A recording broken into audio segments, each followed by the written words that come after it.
On April 16, 2008, Code Pink women participated in the Senate Appropriations Committee hearing on President Bush's $100 billion supplemental spending request for the continued American occupation of Iraq.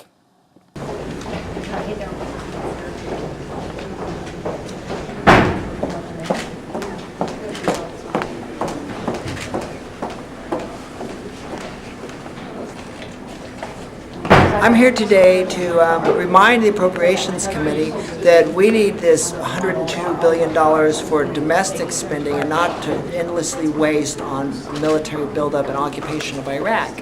I'm dressed as a common American worker with a message of end war, create green jobs, yes to peace jobs, no to the war economy. So we're going to go to this hearing and try to remind them that people want to end the war in Iraq and use the funding for things we need here in America.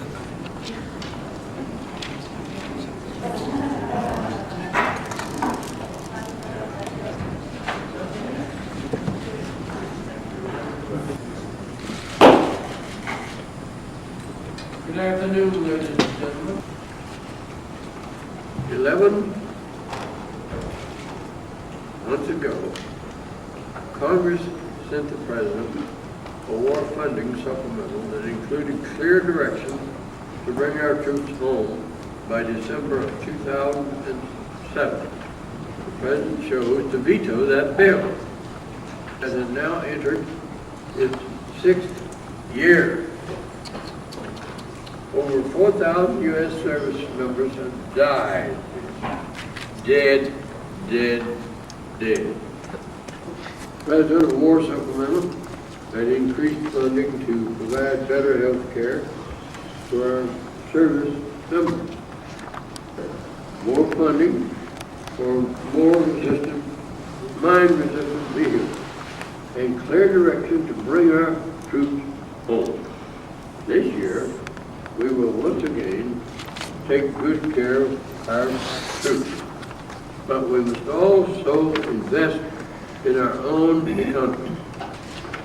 One note to the audience. You better listen now. I will not, that's a not, N-O-T, not tolerate disruptions of this hearing. On the remainder of the request. At the end of last year, Congress approved only $70 billion of the President's outstanding supplemental request. In December, approximately 30 days, or that's what it is by law, it could be 60, but 30 days, I believe, is what the Department of Defense was contemplating in December.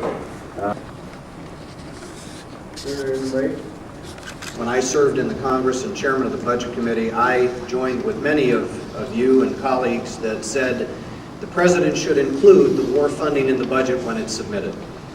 And that practice occurred. In fact, we're still discussing the emergency supplemental that embodied that practice as the President included it in his FY 2008 budget. $8 billion for reconstruction efforts in Iraq. The generosity of the American people would result in further success. We're not funding in a bilateral fashion. We're spending this money unilaterally. Would you say since it came from the Secretary of Defense? Unfortunately, though, we haven't seen action from the Congress. With no money in reconstruction, we ought to be getting some sort of commitment from them if they're going to. For this year and next year, certainly for the terms of this budget, and they've been in the field for the last 5-6 years, you will pay much attention to the administration's instruction on that anyway. So I'll leave that to your designation. But we believe this is something that is over and above. See the incredible $1 trillion. Doing as an emergency supplemental, you simply put it on the credit card, put on the national debt, all the money from China, Saudi Arabia, and whatnot, and pass it on to the next generation. But the administration view is that no expense is too large for the hiring and equipment needed in the Iraqi police force. We couldn't even find out what happened to them when we sent them to the police department until they started being used against our brave men and women over there. And for consideration as part of the regular budget. In this instance, we believe that $200 million would be increased for emergency food aid through a drawdown from the Emerson Trust. I'm familiar with that, but that's not the same kind of thing. What this administration has done here has been outrageous. Number one concern for Americans. What about the healthcare crisis? What about the fact that your budget that you sent to us absolutely is inadequate when it comes to our investments in our infrastructure? To ask the American people to pay for the war. In fact, he said, we'll send soldiers to war and let's offer more tax cuts. That's disturbing to me. What the senator said, particularly with regard to responsibility and oversight.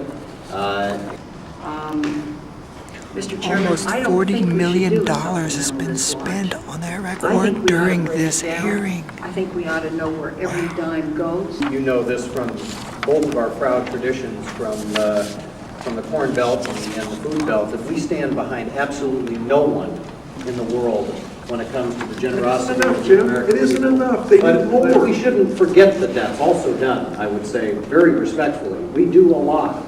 We do more than any other country. We take leadership Reason to roles. do nothing. The Congress to meet a critical need to invest in infrastructure and to help the American people to deal with a troubled economy. That is why you're hearing frustration from senators on both sides. I hope that the President will listen to the voices of the American people. The committee is adjourned. During the course of this hearing, over $40 million was spent on the war in Iraq. $46 million was spent on the war in Iraq. During the course of this hearing, that's $1 million. Fund them home! $1 million every 3